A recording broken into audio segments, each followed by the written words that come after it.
ब्रह्मचारी मतलब आग, ब्रह्मचर्य मतलब आग, आग सच्ची समझो, आग सच्ची समझो, आग सच्ची समझो। पैर ऐसे पड़े जैसे आग में पैर पड़ते। आग में पैर कैसे पड़ते? ऐसे ब्रह्मचारी चलता है। क्या है?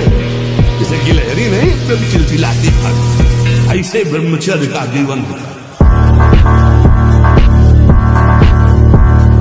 पहली बात, कसम खाना होगा, दृढ़ निश्चय करना होगा, मैं किसी भी तरह से वो क्रिया नहीं करूं। दूसरी बात, ऐसा दृश्य, ऐसे लोगों से वार्ता, ऐसा संग जो हमारी उस क्रिया को करने के लिए प्रोत्साहन दे, वो छोड़ना होगा। तीसरी बात, हमारा भोजन सात्विक हो। आखिरी बात यह है कि किसी आयुर्वेदिक अच्छे वैद्य से मिलकर पुष्टता की औषधि लीजिए, जो आपकी धातु पुष्टता करे, उसकी औषधि लीजिए, संयम से रहिए।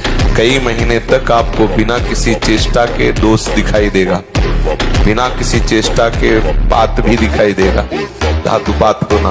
आप घबराना नहीं, अगर संयम से चलोगे तो कुछ समय बाद धीरे धीरे ठीक होने लगेगा। तो किसी आयुर्वेद से मिलिए, थोड़ा प्राणायाम, व्यायाम, दौड़ भाग कीजिए शरीर को, और वो गंदी क्रिया बंद कर दीजिए। थोड़ा उत्साहित होइए।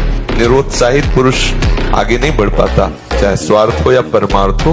तो उत्साह संपन्न बनिए, आप पुनः वैसे ही ठीक हो जाएंगे, पुनः मानसिकता ठीक हो जाएगी। पहले वृंदावन में तुम एक नियम लो कि मैं वो क्रिया नहीं करूंगा। आप शरीर पवित्र रख के देखो, 1 महीना झूठा मुंह मत रखना, शरीर पवित्र रखो और ब्रह्मचर्य रह के देखो। 1 महीने में आपको ऐसा लगेगा आप देवता। 1 महीने में लगने लगेगा, एक मतलब दिव्यता आने लगेगी। वीर आप नष्ट नहीं करते तो इतने बलवान हो जाते हैं कि एक बार विष को भी वो पचा डालेंगे, इतनी उसमें सामर्थ्य है, आपकी हानि नहीं होने देंगे। शरीर के भीतर बताया था कल भी, एक मनोवाह नाम की नाड़ी है। इस नाड़ी का कार्य है मखानी जैसे नहीं, जो दूध दही का मंथन करे तो मक्खन निकाल देती है, ये इतनी चिंतन से गर्म हो जाती है नाड़ी।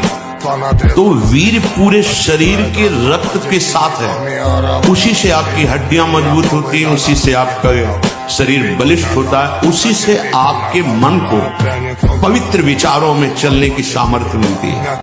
बिना ब्रह्मचर्य के आगे नहीं बढ़ोगे। बहुत हम अनुभव की बात कहते हैं, बहुत अनुभव की बात। ब्रह्मचर्य में एक नवीन उत्साह होता है, ब्रह्मचर्य में एक अजीब शक्ति होती है जो आपको साधन में, गृहस्थी में भी रहे तो संयम से रहे। बस संतान उत्पत्ति के लिए आदेश है, नहीं तो ये जीवन केवल भगवत प्राप्ति के है। भगवत प्राप्ति हो जाए और उसके लिए ब्रह्मचर्य आवश्यक है।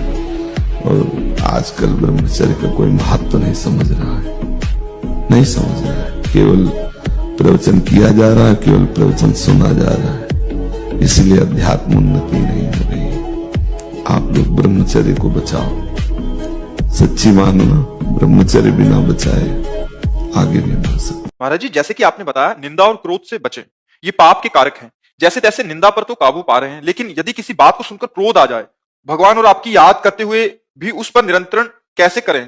जैसे हम चाहते हैं कि आप हमारे साथ ऐसा बर्ताव करें, आप उसके विपरीत करेंगे, हमें क्रोध आ जाएगा। अगर हमारी कोई कामना नहीं है, हम अपने कर्तव्य का पालन करते हैं और सामने वाले पर भगवत दर्शन करते हैं, तो क्रोध आ ही नहीं सकता। जब तक हम भगवान के चरणों का आश्रय दृढ़ता पूर्वक नहीं लेते और सब में भगवत भावना नहीं करते, तब तक न काम पे काबू पाया जाएगा, न क्रोध पे, न लोभ पे, न मोह पे। सामने वाला अगर कोई भी हमारे प्रति प्रतिकूल व्यवहार कर रहा है, वो मेरे कर्म से प्रेरित है, मेरा कर्म दंड देने के लिए आया, इसलिए गाली दे रहा, प्रतिकूलता कर रहा है।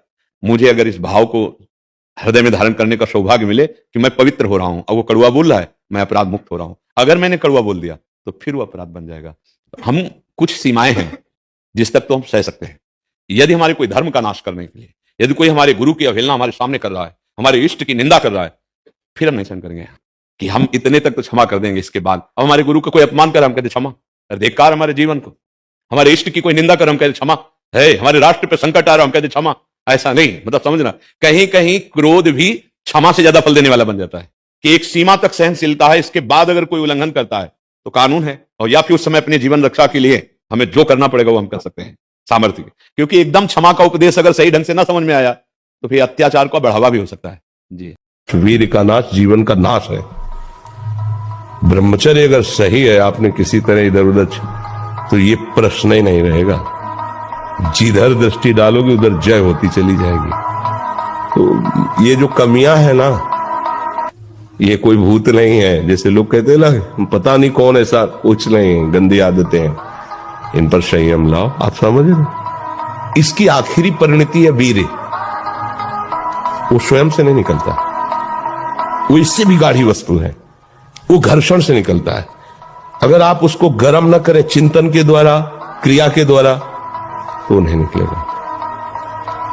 और जब हम उसको, तो फिर वो जीवन को नष्ट, या तो आपको प्रमाद और आलस्य युक्त होकर समाज से अलग पड़ा रहना पड़ेगा, और या फिर आखिरी या तो क्या कर ले, ऐसी सलाह आपका मन देगा, ऐसी स्थिति में पहुंचा देगा। ब्रह्मचर्य का विमल प्रताप प्रकट होता है। वीरवान बलवान होता है, विद्वान होता है, तपस्वी होता है, मनस्वी होता है, त्यागी होता है, तत्व चिंतन परायण होता है। ब्रह्मचर्य में अलौकिक अमानुषिक शक्ति जागृत हो जाती है। अमानुषिक ऐसा कैसे हो सकता है? हो सकता है क्योंकि ब्रह्मचर्य है, क्योंकि भगवत मार्ग का पथिक है। उस शक्ति, उसकी शक्ति के सामने संसार को आश्चर्य असंभव जान पड़ता है। जो ब्रह्मचर्य पालन करता है, रोग से लड़ने की सामर्थ्य आती है, शोक स्पर्श नहीं कर सकता, मोह पर विचार करने की सामर्थ्य आती, प्रमाद स्थिति नहीं रहती,